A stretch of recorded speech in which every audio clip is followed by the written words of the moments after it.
علیکم ورحمۃ اللہ وبرکاتہ۔ آج ہم بات کریں گے حضرت ابو سفیان کے حوالے سے کہ ان کے بارے میں ایک حدیث ملتی ہے، صحیح مسلم کے اندر ہے 6412، جس میں حضرت بلال رضی اللہ تعالیٰ عنہ نے ابو بکر رضی اللہ تعالیٰ عنہ کے سامنے، حضرت سلمان بھی وہاں موجود تھے، سلمان فارسی، اور ان کے ساتھ صہیب، حضرت صہیب بھی تھے۔ انہوں نے کہا کہ اللہ کی قسم، اللہ کی تلوار اللہ کے دشمن کی گردن میں اپنی جگہ تک نہیں پہنچی۔ تو اس کانٹیکسٹ سے آپ یہ سمجھنے کی کوشش کریں کہ یہ بات خود اپنے آپ میں بیان کرتی ہے کہ ایسی بات آدمی کب کہے گا؟ وہ جب کہے گا جب اسے یہ معلوم تھا کہ اب ہم انہیں مار سکتے تھے اور اللہ کے رسول صلی اللہ علیہ وسلم نے انہیں اب معاف کر دیا۔ یعنی کہ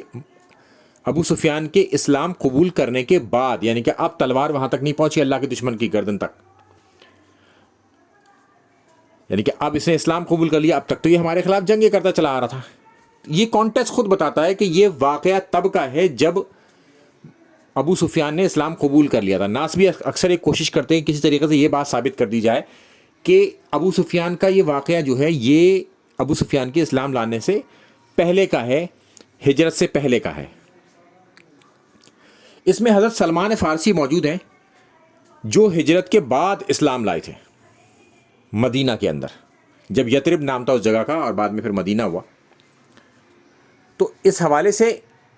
یہ کوشش کرتے، تو حضرت ابو بکر نے ان کی یہ بات سن لی اور انہوں نے کہا کہ اے بلال،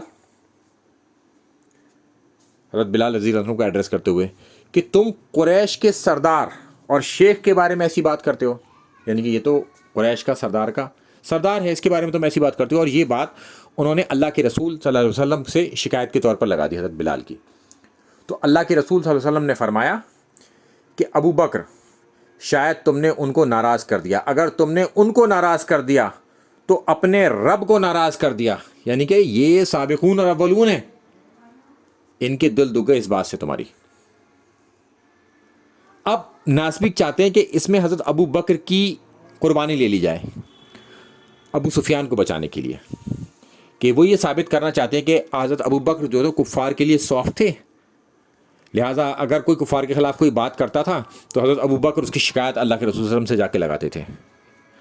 تو ناسبی اس حد تک اتر آئے کہ اب حضرت ابو بکر پر بھی انہوں نے حملہ شروع کر دیا بہانے سے، اشارے کنارے سے۔ تو پھر حضرت ابو بکر لوٹے اور انہوں نے کہا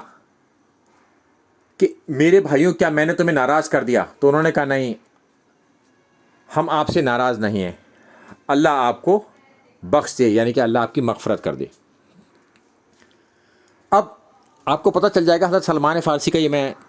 جے پی جی آپ کے سامنے لگا دیا تاکہ یہ پتہ چل جائے کہ حضرت سلمان فارسی نے ہجرت کے بعد اسلام قبول کیا تھا، جب مدینہ میں پہنچ گئے تھے اللہ کے رسول صلی اللہ علیہ وسلم۔ اچھا، اس کی فردر ایکسپلینیشن آپ کو ایک اور حدیث سے مل جائے گی، جہاں پر آپ کو یہ معلوم ہو جائے گا کہ صحابہ ابو سفیان کے حوالے سے بہت سخت مزاج تھے۔ کیوں تھے؟ کہ یہی تو سرغنہ تھا جو مسلمانوں کے خلاف قتال کرتا تھا، جنگوں میں مسلمانوں کو پھنساتا تھا، لشکر لے کے آتا تھا، چاہے جنگ بدر ہو، احد ہو، خندق ہو، اس نے لیڈ کیا ہے مسلمانوں کے خلاف، اور بہت سارے مسلمانوں کا قاتل تھا یہ، یعنی کہ سرغنہ ہی اصل میں قاتل ہوتا ہے، اس کی طرف سے لوگ لڑ رہے ہوتے ہیں۔ تو یہ ان میں سے ایک لیڈر تھا،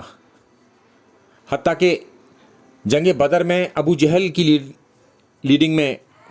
کافر آئے تھے اور یہ چھپ کے بھاگ گیا تھا، پیچھے سے نکل گیا تھا دوسرے راستے، کیونکہ یہ مال و دولت والا قافلہ رکھا ہوا تھا اپنے ساتھ، تو یہ چھپ کے وہاں سے مسلمان سے نکل گیا اور مسلمانوں کی بھیڑنت ہو گئی لشکر کے ساتھ جو کہ مکہ سے قتال کرنے آیا تھا۔ تو ابو سفیان کو مسلمان نہ تو پاس بیٹھتے بٹھاتے تھے اور نہ ہی ابو سفیان سے بات کرتے تھے۔ اس حدیث سے پچھلی حدیث کا کانٹیکسٹ آپ کو پتہ چل جائے گا۔ اب ابو سفیان نے اسلام قبول کر لیا تھا، تب بھی مسلمان نہ تو ابو سفیان سے بات کرتے تھے، چونکہ ان کے دماغ میں وہی بات تھی کہ اللہ کی تلوار اللہ کے دشمن کی گردن، یعنی کہ اس جگہ تک نہیں پہنچ پائی ابھی۔ تو ابو سفیان اس حوالے سے بہت پریشان ہوا اور انہوں نے اللہ کے رسول صلی اللہ علیہ وسلم کے سامنے 3 باتیں رکھی۔ ایک، ان کی بیٹی سے نکاح کر لیا جائے، اللہ کے رسول صلی اللہ علیہ وسلم کر لیں۔ دوسرا، ان کے بیٹے کو منشی رکھ لیا جائے، تیسری بات کہ انہیں جہاد میں بھیجے جائے، اور اللہ کے رسول صلی اللہ علیہ وسلم کی عادت تھی وہ نہ نہیں کہتے تھے، اس لیے انہوں نے ان کی تینوں باتوں کو مان لیا۔ تو اس حدیث سے پچھلی حدیث کا کنٹیکسٹ پتہ چل گیا کہ مسلمانوں کے دل میں ابو سفیان کے لیے کوئی جگہ موجود نہیں تھی اور وہ اپنی نفرت کا اظہار کرتے تھے۔ اس سے ابو سفیان نے پریشان ہو کر یہ تین باتیں اللہ کے رسول صلی اللہ علیہ وسلم کے سامنے رکھی۔ تو پہلی والی حدیث اس کی ایکسپلینیشن میں ہے کہ مسلمان ابو سفیان کو اچھا نہیں جانتے تھے اور اپنی بات صحابہ ایک سخت انداز میں ابو سفیان کے لیے رکھتے تھے اپنے دل میں، چونکہ وہی ایک ایسا شخص تھا جس نے مسلمانوں کو بہت ٹارچر کیا، بہت زیادہ پریشان کیا، جس کی وجہ سے کتنے ہی مسلمان شہید ہوئے۔ تو ناسبیوں کی اس بات کا رد ان دونوں پوائنٹ سے ہوتا ہے، ایک حضرت سلمان فارسی کا وہاں پر موجود ہونا جو کہ ہجرت کے بعد اسلام لائے تھے، دوسرا یہ دوسری حدیث جو صحیح مسلم کی ہے 6409،